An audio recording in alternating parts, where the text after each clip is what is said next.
had just made the assumption that you were a full-time artist, but art is kind of your side hustle. Yes, not even a side hustle. Not even a side hustle. My secret. But it's something you've been doing for a long time. Very long time, yeah. When did you start doing art? I think I started freshman year in high school.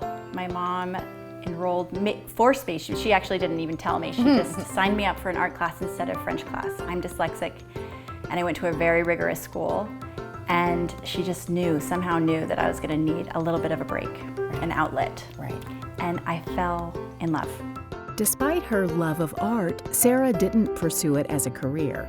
Instead, she focused on her passion for children and education, becoming a learning specialist, doing art at home in secret, but eventually using art to help her students.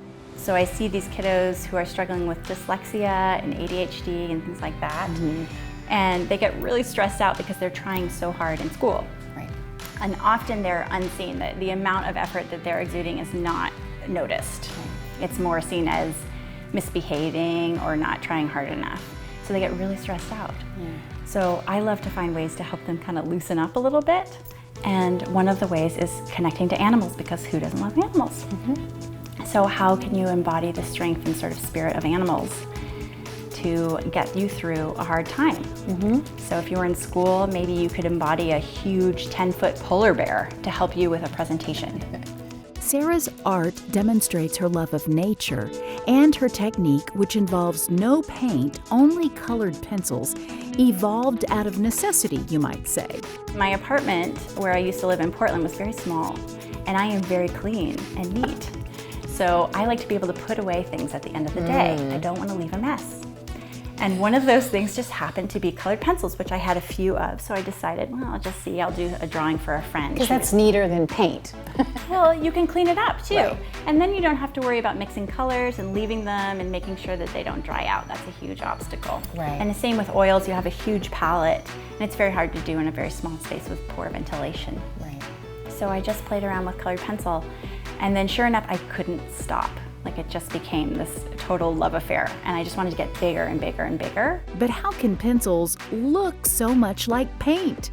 It's just layers. So first I'll do one layer of the underground and background color, and I just build and build and build and build until basically I couldn't put any more on because the paper can't absorb it. And then I know I'm done. How many pencils do you go through? Oh, I've gone through so many, and actually one of my kiddos asked me if I'd saved them all because they're all down to about this size. You know, I use them until I really cannot even hold them anymore. Sarah estimates it takes about 4 months from start to finish for most of her larger works, such as the ones currently on display in this, her current and her first exhibit called, appropriately, Out of Hiding. Many of my friends didn't even know I'm an artist because I think it takes courage, and a lot of courage to be able to share something. And these pieces to me are my friends. Like, I have spent so much time with them and building them and really thinking about them. And I honestly feel like they are my friends. So suddenly to share that part, it felt very intimidating and scary, which is ironic because I made them all to help us have more confidence. So this is a big deal for me too, is sharing them with everybody.